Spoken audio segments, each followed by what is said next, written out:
get started. Good morning. I'm Nancy Simcox. I'm the Director of Continuing Education at the Environmental and Occupational Health Sciences Department at the University of Washington. I'm pleased to invite and introduce Dr. Hillary Godwin, the Dean of School of Public Health at the University of Washington, who will be welcoming us. Welcome to the annual University of Washington Worker Memorial Day event. Today we're here to pay tribute to the nearly 24 workers in King County who lost their lives through workplace-related injuries and illnesses in 2020. And I'd like to start today's session by centering us in a land and labor acknowledgement, and specifically to offer thanks to one of our staff, Tess Metsukawa, who wrote the land and labor acknowledgement that I'm about to share with you.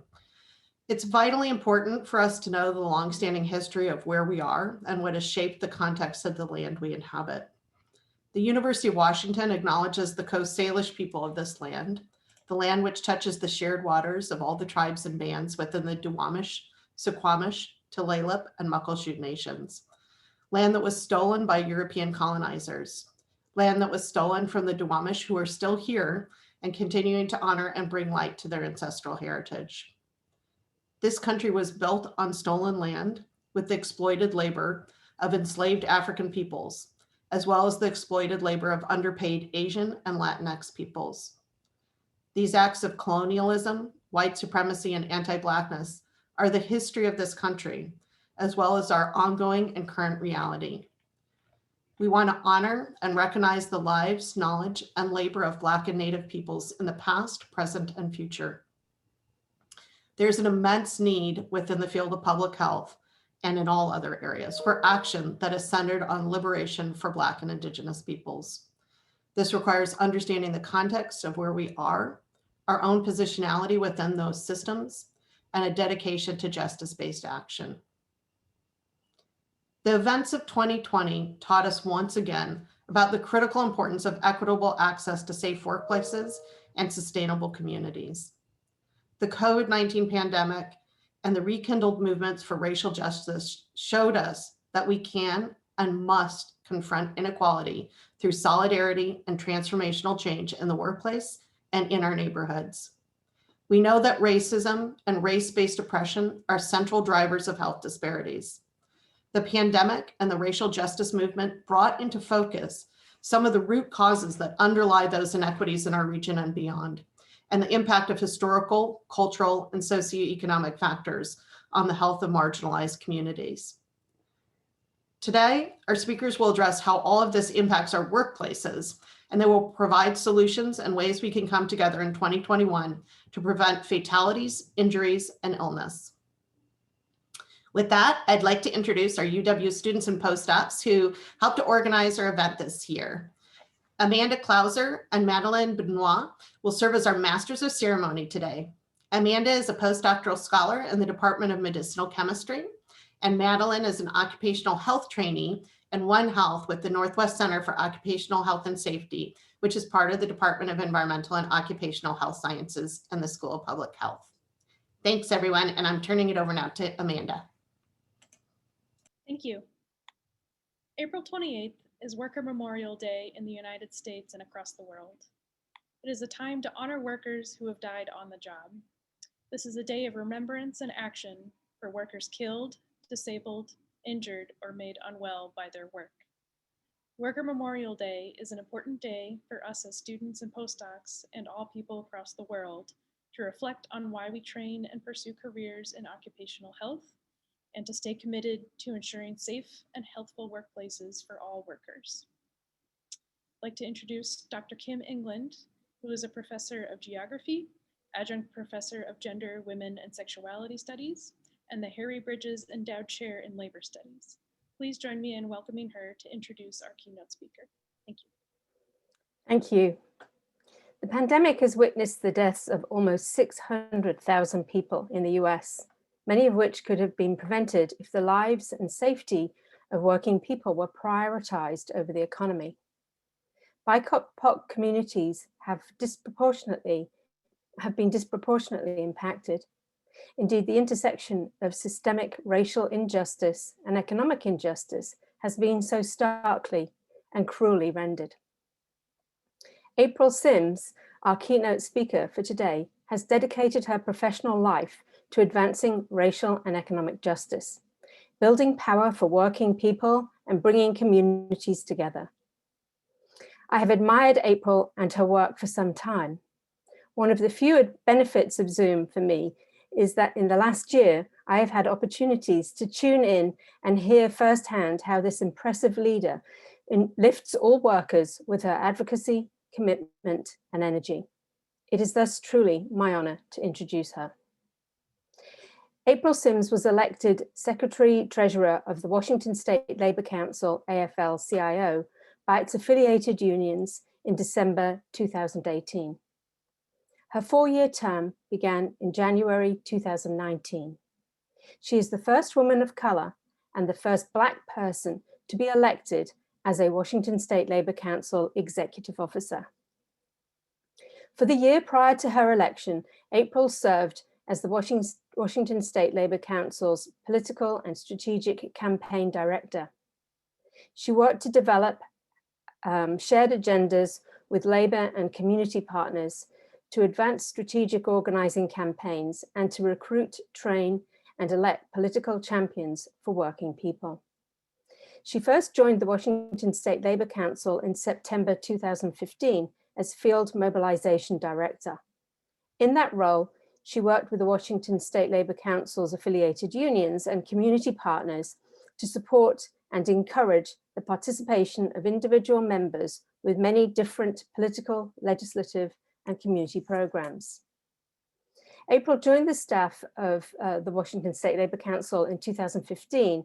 Before that, she served as the Legislative and Political Action Field Coordinator for the Washington Federation of State Employees, AFSCME Council 28, or WFSE. There she was responsible for member education, communication, and mobilization around legislative issues and political campaigns. She was a WFSE member, shop steward, elected union officer, and union staffer from 2002 to 2015. April, might I add, firmly believes in the power of working people organizing together. She has dedicated her working life to affirming that power. For her, the importance of union membership is personal. It was her mother's union position as a psychiatric security attendant at Western State Hospital that allowed her family to move off welfare and build a sense of financial security. I speak for everybody here, I'm sure, when I say thank you, April, for being our keynote speaker today. April's presentation is called Healing in Crisis, Honesty, Solidarity, and Transformational Change. Thank you so much, Kim, for that warm introduction. And good morning, everyone. I'm April Sims. I use she, her pronouns, and I have the privilege of serving as the Secretary-Treasurer of the Washington State Labor Council, AFL-CIO. It is an honor to be with you all today. I want to thank the UW leadership and the organizers of today's events for inviting me to speak. And I want to thank you, Dean Godwin, for the beautiful and thoughtful land acknowledgement. I too want to start by grounding myself with acknowledging the land that I'm on. I'm on Coast Salish territory, the traditional land of the first people of Tacoma, the Puyallup tribe.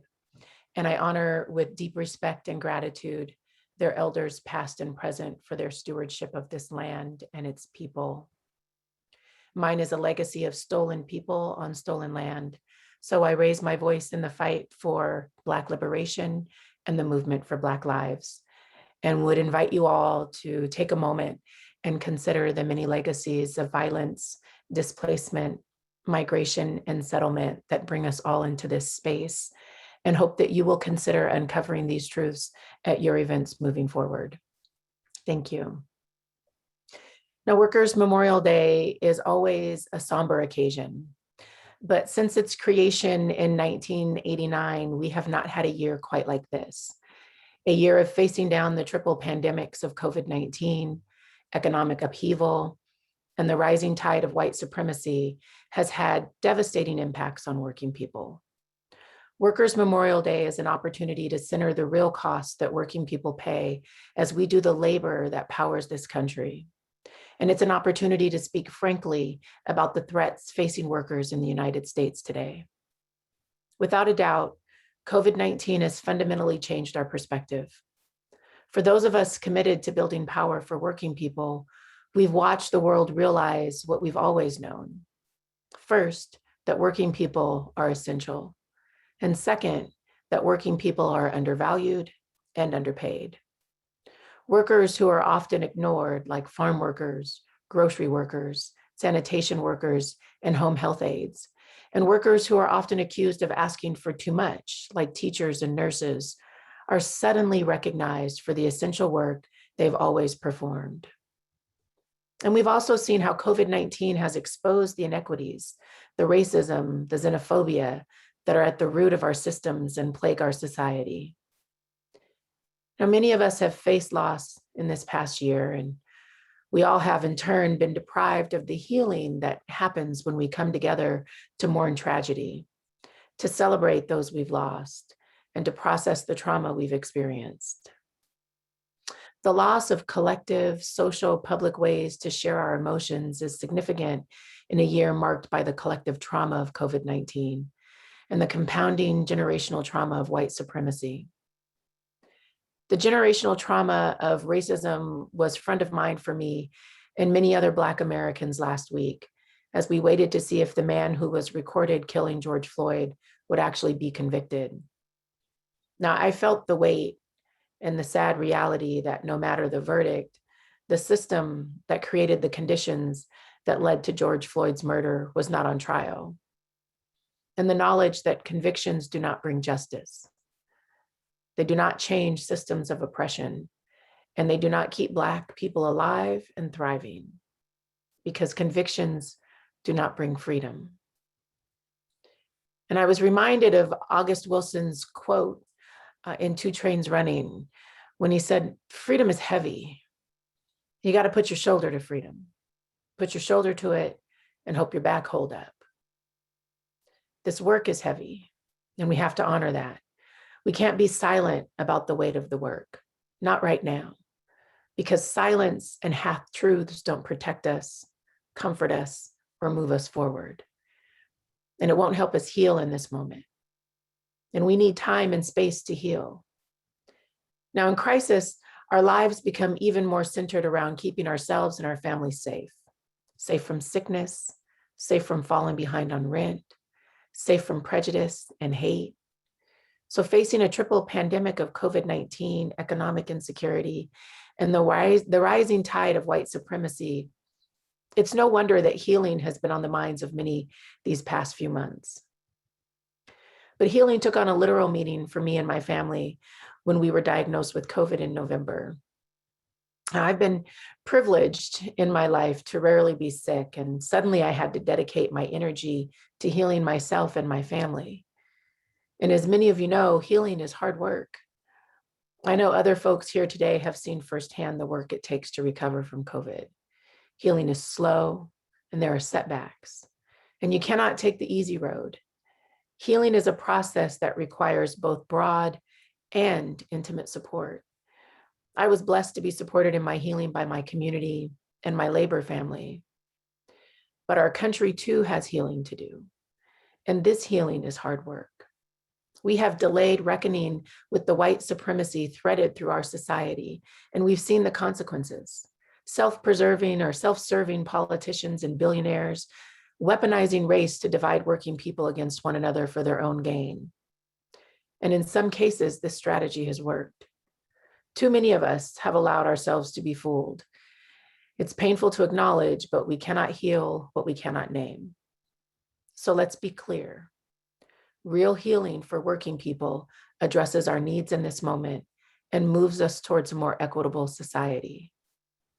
Healing means a movement that's honest about what is being used to divide us. We've seen race successfully used to convince working people, especially white folks, to go against their own interest as workers.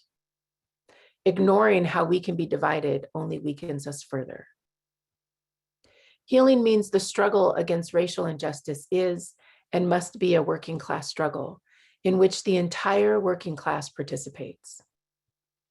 Fighting for working people means fighting the systemic racism and white supremacy that is harming working people of color, especially our Black, Brown, and Indigenous siblings.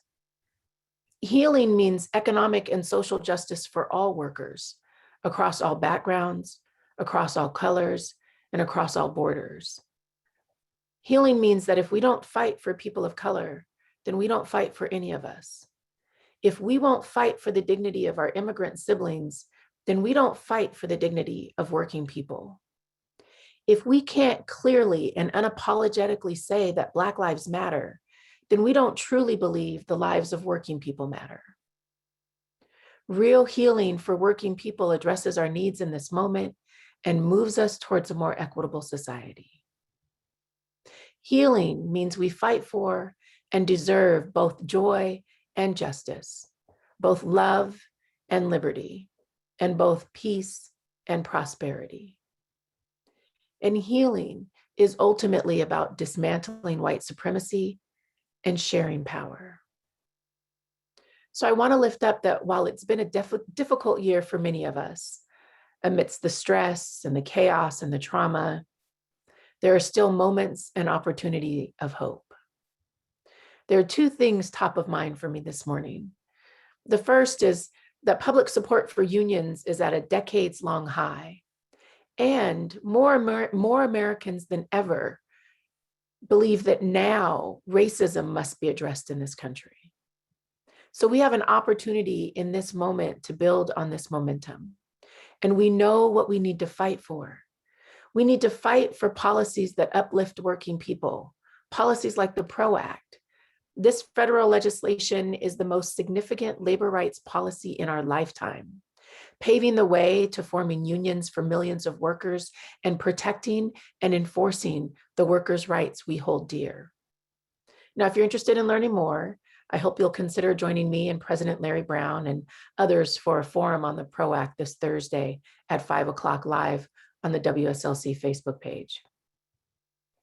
Because we need to fight for the opportunities for a transformational change, the kind of change that is found in the intersectional approaches of our work. Because when we're clear about the axis of oppression working people exist under, our work meets the needs of all working people. Now, we've seen this in legislative wins this past session, where a social justice lens has netted serious gains for working people and set trailblazing goals for future work, like the more than $500 million now dedicated to unemployment funds for undocumented workers, or finally getting rid of overtime exemptions for farm workers that date to the Jim Crow era. Now is the time for working people to realize our potential. Organized labor is the greatest single force for building power for working people. And that means the labor movement also has the potential to be a major influence in fighting the systemic racism that's weaponized against working people and used to break our solidarity with each other. Now, we can't talk about solidarity and community without acknowledging how isolated many of us feel in our own separate corners of Washington. But when we cannot safely link arms, we can still speak with one voice. Uniting to fight the policies that put working people first is a critical way to challenge the anxiety, the frustration, and the uncertainty we feel into building power for working people. If there is only one lesson from the labor movement you take with you today, I hope you will remember this. Power is not finite and resources are not scarce. That is a trick to cause you to view other working people as adversaries and not allies.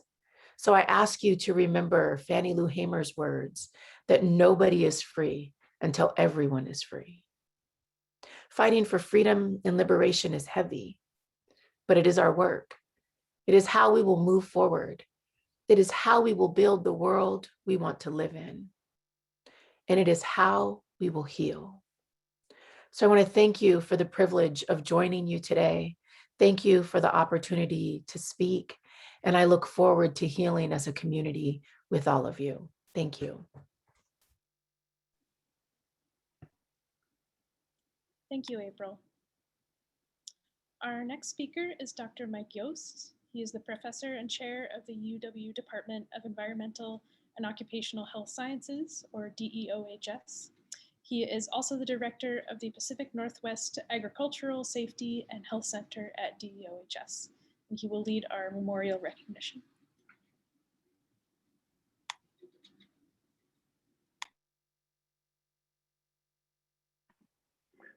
Thank you, Amanda.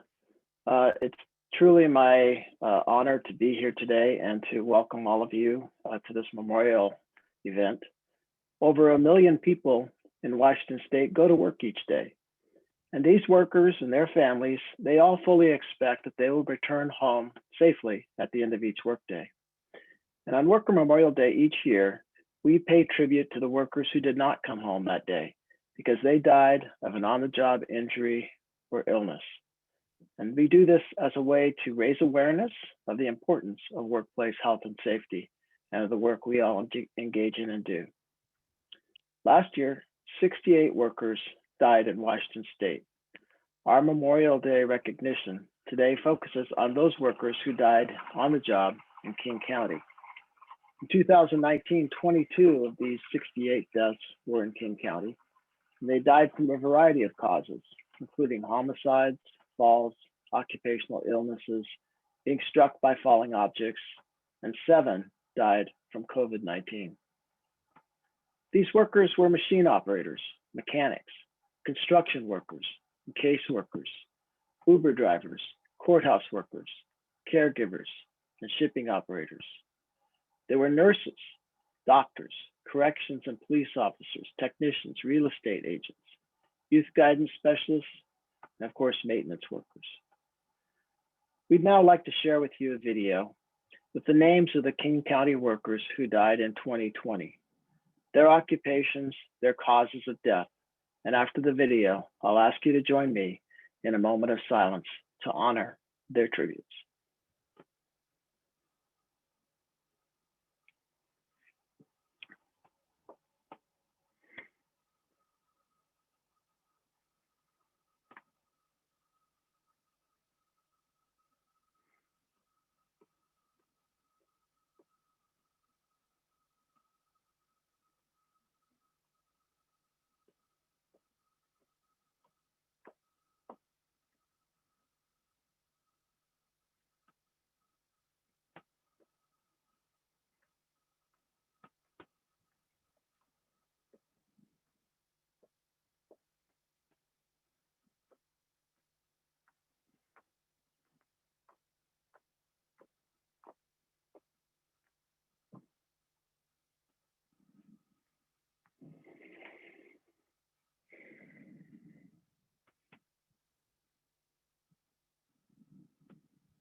We'd now like to have a moment of silence, and at the end, we'll be joined by Madeline.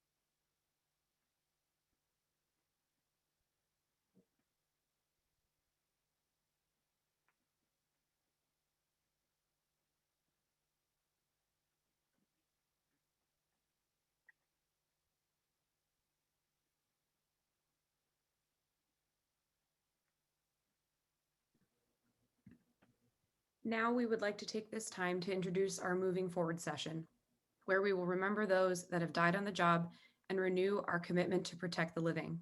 The following speakers will share new legislation, policy initiatives, campaigns, and other activities that are being carried out in our region to prevent deaths, illnesses, and injuries in the workplace, and how we can achieve more just and equitable workplaces. I would like to introduce our first two speakers, Chris Simpson, Assistant Chair for Research and Faculty Engagement, Director of the Northwest Center for Occupational Health and Safety, and Professor of Exposure Science with the University of Washington's Department of Environmental and Occupational Health Sciences. He will be joined by Butch Castro, the Occupational Health Nursing Program Director with the Northwest Center for Occupational Health and Safety. He is also a Professor and Associate Dean for Diversity, Equity, and Inclusion at the University of Washington School of Nursing, as well as an adjunct professor with the University of Washington's Department of Environmental and Occupational Health Sciences. Thank you, Madeline. The Northwest Center for Occupational Health and Safety is one of 18 education and research centers in the United States that is funded by the National Institute of Occupational Safety and Health. The Northwest Center serves Federal Region 10, including the states of Alaska, Washington, Oregon, and Idaho.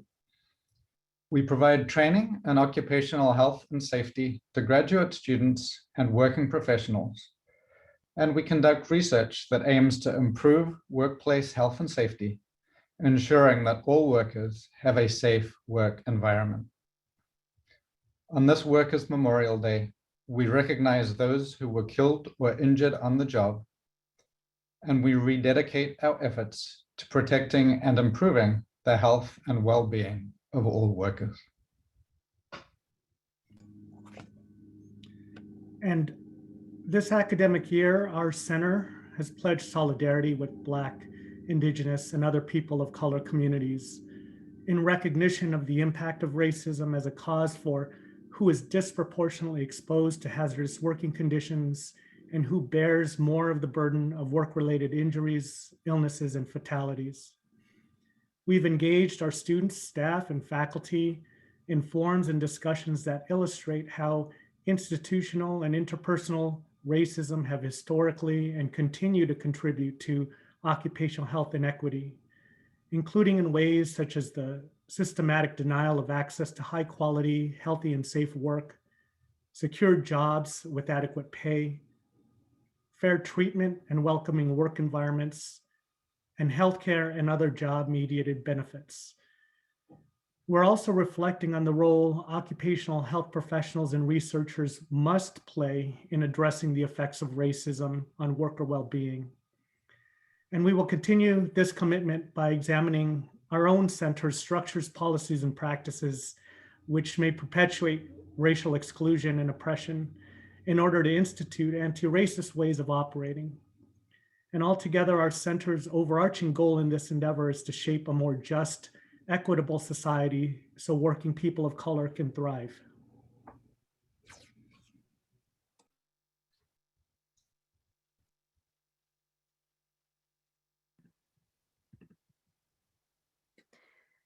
I am pleased to now introduce Senator Karen Kaiser. Senator Kaiser represents Washington State's 33rd Legislative District, which includes a number of suburbs south of Seattle, including SeaTac, Kent, Des Moines, and Burien. During her tenure as an elected official, she has held several leadership positions in the Washington State Legislature. These positions include chairing the Senate Health and Long-Term Care Committee and serving as the lead Senate Democratic negotiator on the capital budget. She currently serves as President pro tempore of the Washington State Senate, presiding over the chamber when the Lieutenant Governor is unavailable.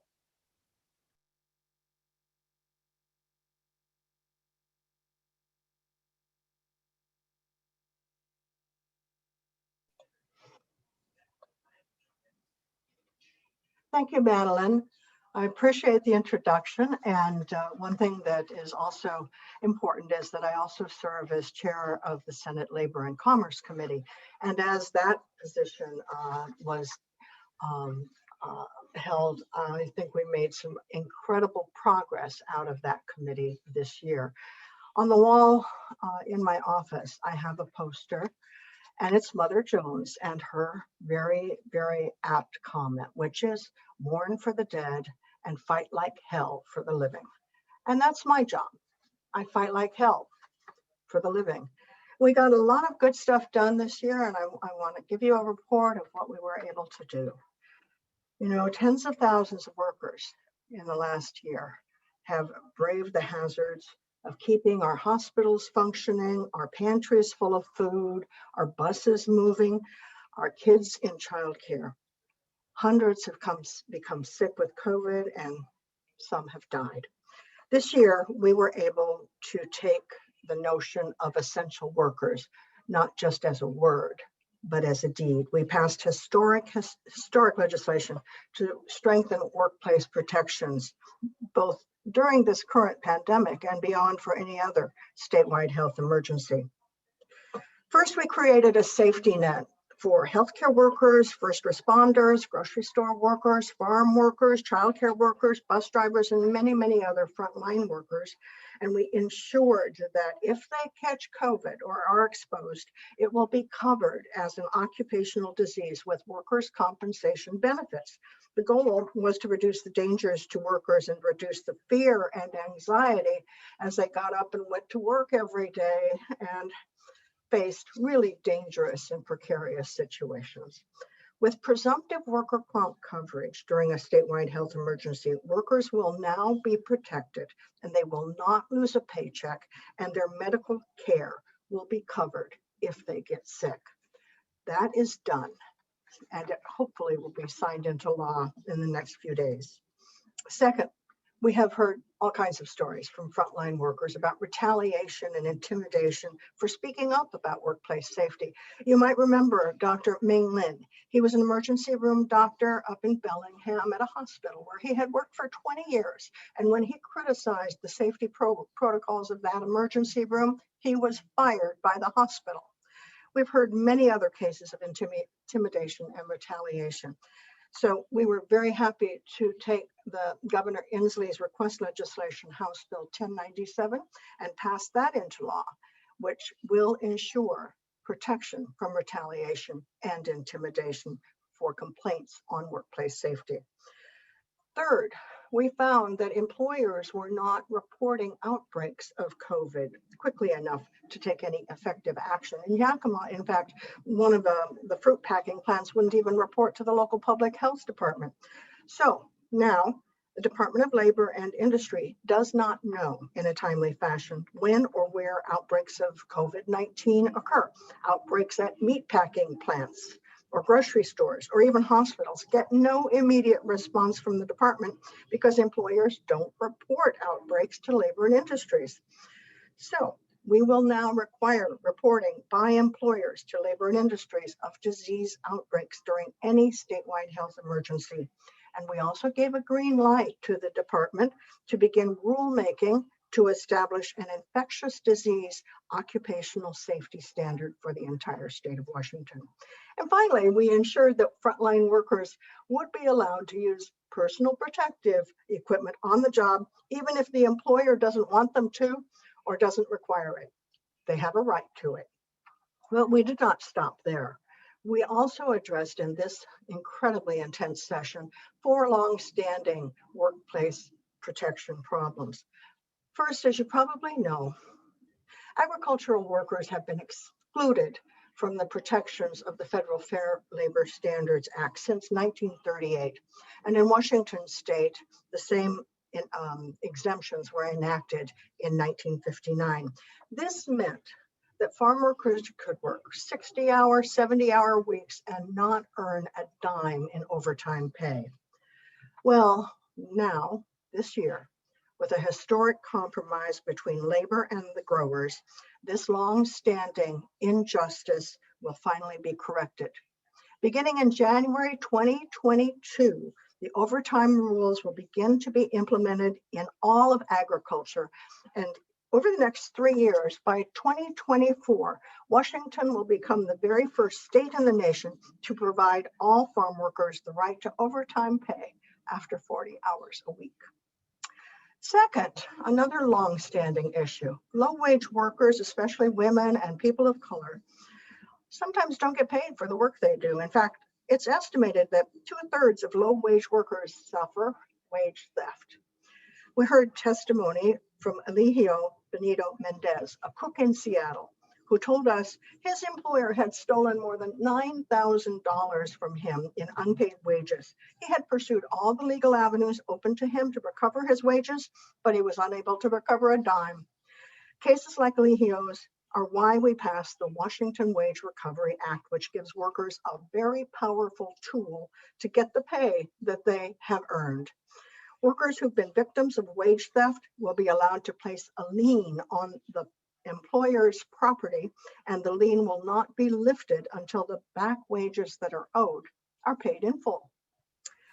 Third, we were able finally to pass protections for temporary workers a couple of years ago.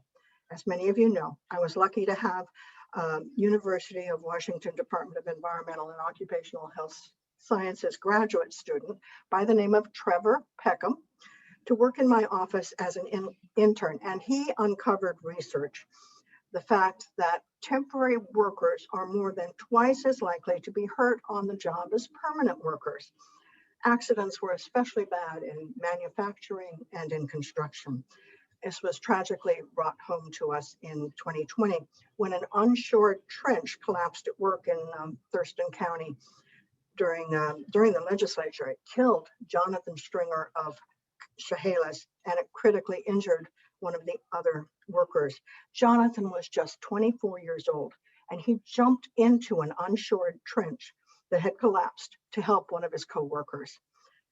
He ended up being killed by yet another collapse. This terrible tragedy did give us impetus that was initiated by Trevor Peckham's work to pass safety standards for temporary workers. And finally, this year, we passed the first in the nation law to provide temporary workers with the right to safety and health training to protect themselves on the job. And now, last but not least, we have been able to expand eligibility for our state's landmark paid family and medical leave law. Hundreds of workers who were laid off during the pandemic couldn't get enough hours in the bank to qualify for paid family leave. So we changed the law a little bit to accommodate that special and difficult circumstance for so many people. They qualified for the benefits, they just didn't have enough hours earned when they were laid off during the pandemic. But with these changes, more workers will be able to apply and receive family leave and medical benefits. At the beginning of last year, we had no idea how an all virtual legislative session would run, with hours and hours of Zoom meetings and hearings and floor votes. But it's clear it turned out to be a transformative landmark session, not only for worker and safety issues, but all kinds of other landmark issues as well. I do believe we have made significant progress so that thousands and thousands of Washington workers will be safer and healthier in the years to come. And it has been my honor and privilege to be able to work alongside so many advocates, interns, and participants in this effort to achieve this goal. Thank you very much. Thank you so much, Senator Kaiser. I will now present the Executive Vice President of SEIU Healthcare 1199 Northwest, Jane Hopkins, who is currently serving on President Biden and Vice President Harris's National COVID-19 Advisory Board. I will get off mute. Hi, everyone, and thank you so much for having me here today to honor our fallen workers. I'm Jane Hopkins, Executive Vice President of SCI 1199. We have over 30,000 healthcare workers, and our healthcare workers from hospital to, working in clinics. This year has been really difficult year for a lot of essential workers and workers all over the state. Our workers were the ones that every day put their lives at risk to go to work, to make sure that the communities had what they needed and still worry about coming home, whether they're going to give their families COVID. They were the last people that people with COVID that were dying from COVID saw, that held their hands. And there has been a lot of trauma that's been caused because of this crisis. This ceremony really exemplifies why we do the work that we do every day, to protect and give workers a voice. I was honored to be on the State Advisory Committee on COVID and then be called to the Biden-Harris Transition Advisory Board. For me, one of the most important work that we had to do this year was to make sure that President Biden and Vice President Harris were ready from day one to be able to protect the people of this country. I was honored to be on board with a lot of scientists and subject matter experts representing the voices of frontline workers. I think it was really important that frontline workers had a voice in that space. Science is really important, but the people that are actually doing the work every day needed to have a voice. The COVID pandemic has laid to bear cracks in our healthcare system for healthcare workers and patients, residents and consumers. And the impact of COVID has had a disproportionate impact on people that look like me. The advisory board helped the Biden-Harris transition team to plan an urgent, robust, and professional response to the growing public health system problem and economic crisis that's caused by the COVID pandemic. On the COVID advisory board, I advocated for equitable access to PPE, emergency paid leave programs, no-cost visits related to COVID-19 testing, treatment, preventative services, vaccinations, and more. Although the transition is now over and our work in the transition team has ended, I am carrying on with those same priorities into the future as we continue to fight for the safety of healthcare workers every day. Our priority has always been to keep workers safe. Workers must have a voice in every forum. We are the best advocates because we understand our own experiences. My appointment to the Biden-Harris Advisory Board is indicative of a larger shift towards giving workers a voice in every forum. As we look into the future, vaccinations will be a very, very important component for the safety of all workers, especially high-risk workers.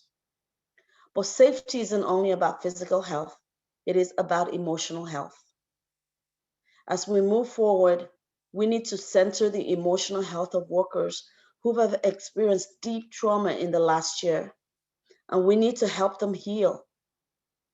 Ultimately, we must make sure that in times of future crisis, we have the protections in place to keep all workers safe so that no one can feel afraid of simply doing their job.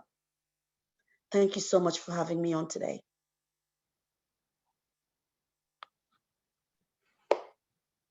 Thank you so much.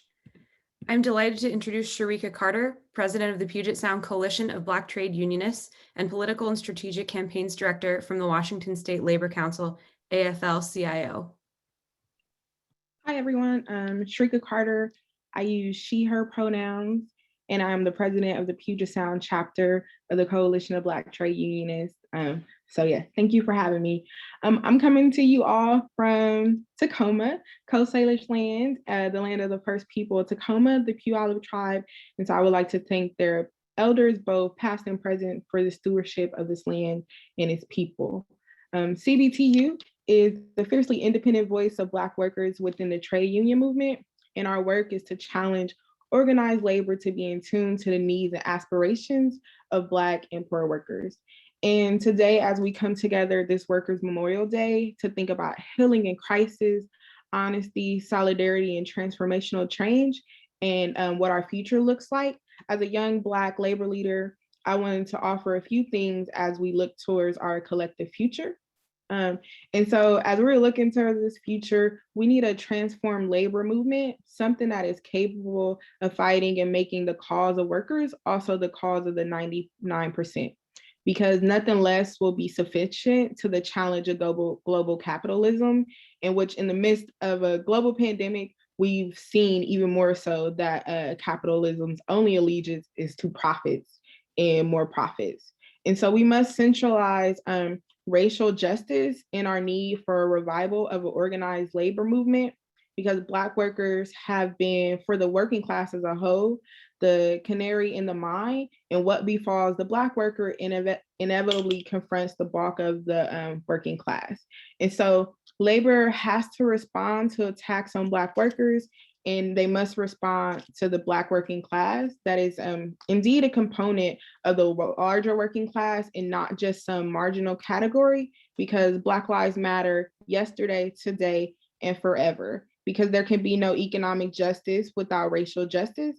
And for the past 50 years, the unemployment rate for Black workers has been at least double that of white workers. And even at its lowest point, when white male median earnings dropped to $37,000 in 1981, it was still higher than the peak median earnings of Black men in 2016, some 35 years later.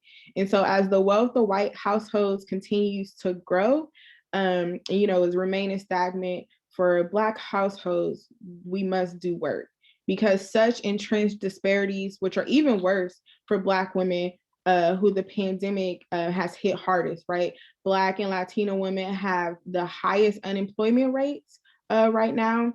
And these disparities have given rise to the divergent views of our economy. And so from the Black perspective, the jobs crisis and persistent low wages are a crux of the economic calamity strangling Black communities.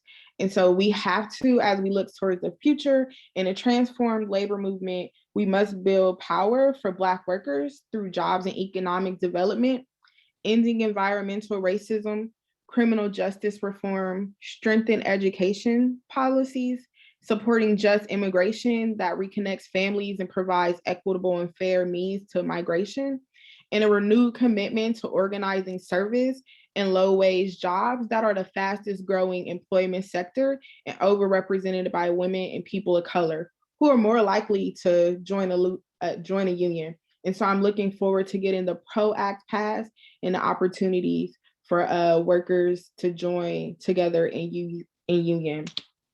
And so my charge to all trade unionists and to Black trade unionists in this moment is to seize the moment, this opportunity, because a transformed, energized labor movement must be authentically inclusive. It's something that workers see as an instrument for justice and equity. And so above all, it is totally not acceptable for our movement to debate and adopt an agenda and then adjourn. The final version of our workers' agenda as we move forward and transform our labor movement, it must be a blueprint that guides and is guided by the ongoing efforts of workers to create a humane, sustainable future worthy of our sacrifices and the hopes of this next generation. And that is how we fight like hell for the living. Thank you. Thank you so much. We'll now hear from Amy Leong, staff organizer of the Asian Pacific American Labor Alliance of Seattle, and Gabby Ibanez de Cruz, the secretary and treasurer of the Asian Pacific American Labor Alliance of Seattle as well, and cafeteria worker and member of Unite Here Local 8. Thank you all for having us here today. My name is Amy Leong, I go by she and her, and I'm the organizer with APALA, the Asian Pacific American Labor Alliance, Seattle chapter. We are a constituency group of the AFL-CIO with chapters across the country. Our role is to bridge the broader API community with the labor movement. We acknowledge that when workers clock out, they are not workers anymore, but instead identify themselves with many identities and different communities. We have seen this pandemic, how critical workers are to our society's safety and how workers are essential, not expendable. We will continue to advocate and fight for systematic changes to ensure API workers and all workers of color are protected and safe in their workplace and in their communities. I will now pass it to Gabby, our chapter secretary treasurer and a rank and file member of Unite Here Local 8. Thank you, Amy. Thanks everyone for having me. My name is Gabby. I use she, her pronouns, and I am currently one of the lucky few hospitality and food service workers who has not been laid off during the pandemic. However, in my industry and my union, most have not been so lucky. The hospitality and food service industry has been hit hard by the COVID-19 pandemic. My fellow workers have been laid off and still have no real plan of reopening. At one point, almost 90% of my fellow union members were laid off, awaiting their job's fate, many of which are people of color, women, immigrants, and most at risk during times like these. Thanks to the hard work of unions like mine, Unite Here Local 8, we have managed to find some relief for workers. COBRA coverage free for 6 months. For members, that means quality healthcare that we need, especially during a pandemic of all times. We have also committed ourselves to helping these communities find resources for relief during this time, providing unemployment assistance, and even helping set up vaccination appointments for members, all of which we strive to do in other languages to help support the communities who need it most and may struggle to access these resources. Seeing how this pandemic has and still impacts communities of color disproportionately, we will continue supporting the most vulnerable during these turbulent times of increased race-based attacks and rampant racism directed at Black and AAPI communities. These workers I speak of, a large majority being AAPI women, have not only had to suffer losing their jobs, but also the fear of going out alone as these attacks on the AAPI community continue to be seen all over the United States. The murders that happened in Atlanta and in Indianapolis occurred in their workplaces. No matter what industry, we need to protect all workers and make sure they feel safe and respected in their workplace and in their communities. The narrative that came out of Atlanta from law enforcement shows the lack of respect and continues this dehumanizing narrative of Asians and the acceptance of violence against Asian women. This was a hate crime, and it needs to stop not only against Asians, but also Black, Indigenous, Latinx women, and all other people of color. APALA will continue to advocate for racial justice and real changes to ensure communities of color can feel safe and protected. We have and will continue to create spaces for AAPI identified folks and their allies to have a safe space to process everything that has been happening from the pandemic to the violent attacks. This space has allowed people to share their thoughts and be able to know they are not alone. We center these spaces around AAPI women as we continue to be targeted at a higher rate. We make and hold spaces for workers to take a moment to just breathe with their community during these times. We will also continue to educate and hold webinars to share the history of Asian Americans in this country and how what is happening is not new, just a different name and look. Thank you for your time, and please feel free to reach out to us as we stand in solidarity with communities and organizations fighting for racial injustices. Thank you.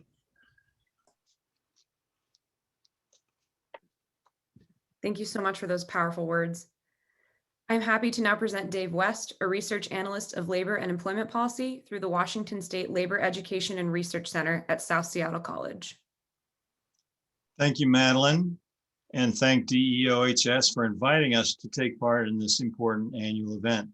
For those of you that are not familiar with us, the Labor Center has been around for over 20 years, first at Evergreen State College, and more recently at South Seattle College's Georgetown Apprenticeship Center.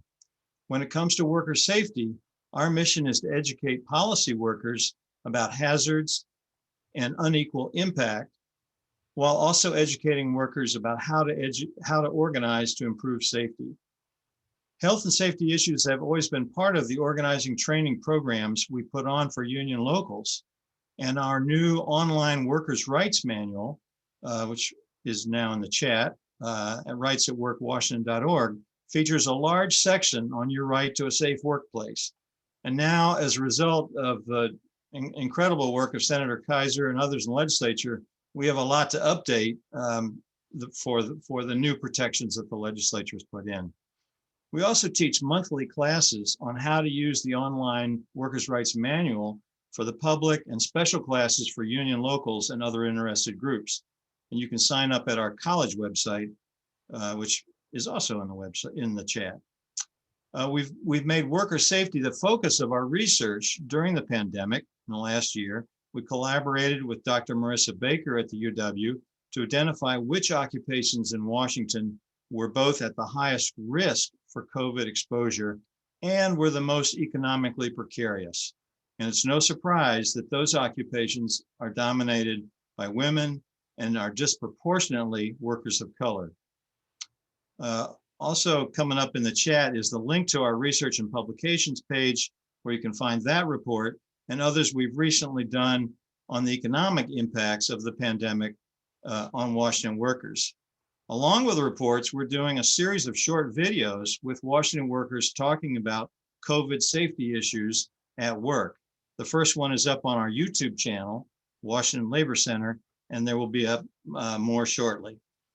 We're asking, as I'm sure many of you are, what are the safety lessons we can learn from the pandemic? First, we need to examine the excess deaths associated with high hazard occupations in Washington, using as an example the recent Johns Hopkins study on California, identifying food and ag workers with the highest risk of death. As Nancy Simcox has noted, in all of Washington state, based on claims filed, L&I is only counting 23 occupational deaths as being due to COVID-19 out of some 5,000 COVID deaths in Washington state, which really raises a lot of questions.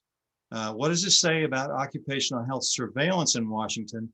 And is COVID being fully recognized as an occupational illness? One final health and safety policy area we're looking at is L&I's little-known workplace safety committee requirement. We've put together a fact sheet for organizations to use on this, and we've begun analyzing which industries are problematic for violations of this important policy. And a preliminary look at the last few years shows manufacturing, retail, and hospitality have the most violations on this safety committee requirement. In conclusion, at the Labor Center, we look forward to working with all these organizations, all of your organizations, to make this state a safer place for workers, their families, and communities. Thank you. Thank you, David. Hi, everyone. My name is Yasmin Ahmed. I use they, them pronouns, and I'm the Assistant Director of Student and Community Engagement at the UW Harry Bridges Center for Labor Studies. I am closing our ceremony and would like to recognize and thank April Sims, Senator Kaiser, and all of our speakers who inspired us today to continue our work in social justice and the prevention of workplace injuries, illnesses, and deaths. We are grateful to members of our planning committee from UAW Local 4121, SEIU 925, WFC Local 1488, and AFSCME Council 28, the Harry Bridges Center for Labor Studies, and the Northwest Center for Occupational Health and Safety. We would also like to thank Jolene Houts, John Sharp, Jill Teep, Becky Yost, and Nancy Simcox for their communication, technology, and logistics assistance of the event. We would also like to thank all of you for having us today and for your amazing efforts on behalf of all workers. Solidarity forever. And we are now ending our program with a short video titled Love and Solidarity, directed by Professor Michael Honey.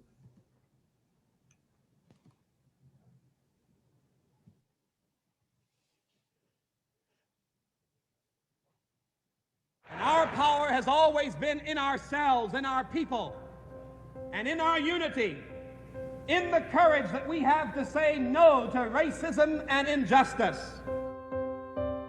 The concept of nonviolence is a 20th century term coined by Mohandas Gandhi of India.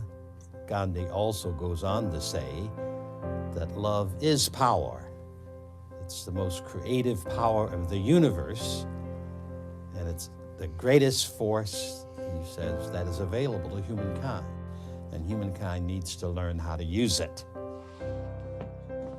A laborer deserves his wages. I think wages of people who do the work is an essential ingredient of justice and of community.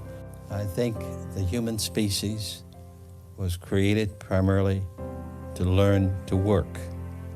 Physical work, intellectual work, artistic work, community work, social work.